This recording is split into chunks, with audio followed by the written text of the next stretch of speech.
Tahapan pemungutan dan penghitungan suara. Silahkan duduk. Ya, Bu.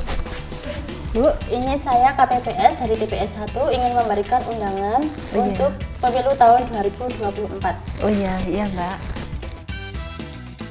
Petugas KPPS mendatangi pemilih untuk memberikan formulir C pemberitahuan. Formulir C pemberitahuan wajib terdistribusi kepada pemilih 1 hari sebelum pelaksanaan pemilu. Assalamualaikum. Jika ada yang belum terdistribusi, maka KPPS wajib mengembalikan formulir C pemberitahuan ke PPS dan disertai dengan berita acara. Sebelum pemilu dilaksanakan, seluruh anggota KPPS melakukan persiapan di TPS. KPPS menerima perlengkapan pemungutan dan perhitungan suara, serta dukungan perlengkapan lainnya dari PPS yang akan digunakan pada hari pemungutan suara. TPS harus sudah siap 1 hari sebelum hari pemilihan. Pendistribusian kotak surat suara dilakukan oleh anggota PPS 1 hari sebelum hari pencoblosan, dengan dibantu oleh Linmas dan diawasi oleh pengawas pemilu tingkat kelurahan atau desa. Hari pemungutan suara. Pemilih datang ke TPS untuk melakukan pencoblosan surat suara.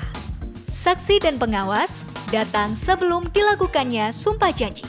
Kemudian, saksi menyerahkan surat mandat kepada Ketua KPPS dan bersiap untuk melakukan sumpah janji. Waktu menunjukkan jam 7 pagi. Ketua KPPS memimpin sumpah janji dan ditirukan oleh seluruh anggota KPPS. Kita mengambil sumpah janji KPPS terlebih dahulu. Mohon tirukan apa yang saya sampaikan. Demi Allah saya bersumpah.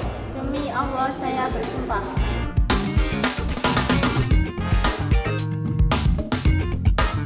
Pengosongan dan pemeriksaan kelengkapan kotak suara yang akan digunakan dalam pemungutan suara, serta memastikan kotak suara dalam keadaan kosong dan kembali disegel. Petugas Linmas mempersilahkan pemilih menuju KPPS 4. Sudah membawa kartu undangan dan KTP ya ini ya? Iya, lengkap. Monggo, silakan pendaftaran. Monggo. Petugas KPPS 4 memeriksa bahwa surat tersebut asli dan sesuai dengan nama pemilih. Kemudian, memeriksa jari tangan pemilih untuk memastikan tidak ada bekas tinta bahwa pemilih belum memberikan hak suaranya. Jika sudah lengkap, KPPS 5 mempersilahkan pemilih untuk menuju area duduk pemilih dan menunggu namanya dipanggil untuk memperoleh surat suara. Mbak, ini udah bawa surat Mama Alimah mau nebus di sini. Oh ya, sebentar ya Mbak, saya cek kelengkapannya dulu sama cek DPT online-nya.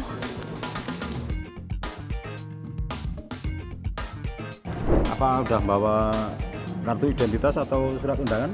Saya hanya membawa KTP, tidak diberi surat pemberitahuan.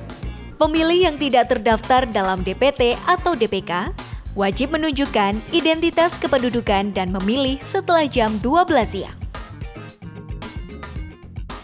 Nama pemilih dipanggil oleh petugas KPPS 2. Atas nama Mbak Siva, untuk segera mengambil kartu suara. Formulir C pemberitahuan dipisahkan antara laki-laki dan perempuan. KPPS 1 menandatangani surat suara, lalu menyerahkan surat suara kepada pemilih. Kemudian, pemilih dapat langsung mencoblos ke bilik suara.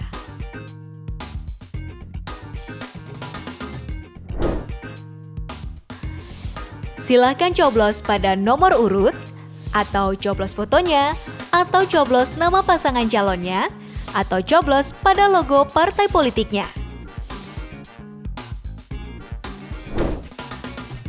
Coblos pada nomor urut partai, logo partai,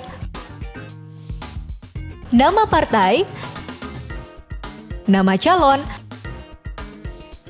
atau pada nomor urut calon.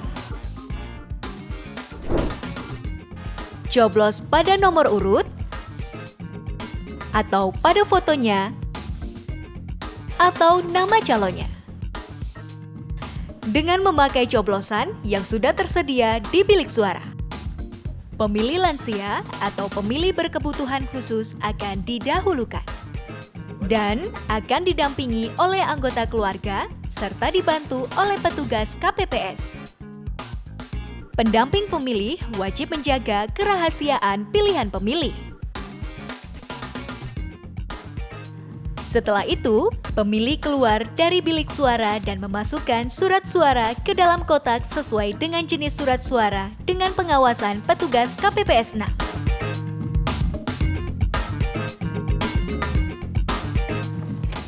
Ini kertas suara saya kok rusak nih. Sobek ya Pak, ini saya ganti yang baru. Pak, maaf ini saya coblos. Jika kertas suara rusak atau salah mencoblos, pemilih dapat meminta surat suara kepada Ketua KPPS hanya 1 kali. Pemilih menuju ke petugas KPPS 7 untuk mencelupkan jari ke tinta sebagai tanda bahwa sudah mencoblos surat suara.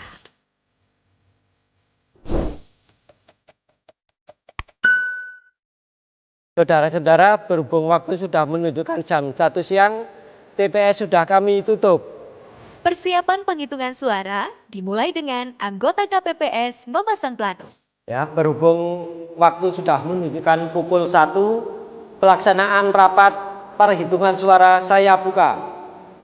Anggota KPPS membuka kotak suara dan mengeluarkan surat suara disaksikan oleh semua yang hadir, serta mencatat dan menghitung jumlah surat suara yang terdapat dalam kotak suara. Pasangan nomor urut 57. Pasangan nomor urut 56. Menunjukkan kepada saksi, pengawas TPS, anggota KPPS, dan masyarakat bahwa surat suara sah atau tidak sah, serta petugas KPPS mencatat hasil perhitungan.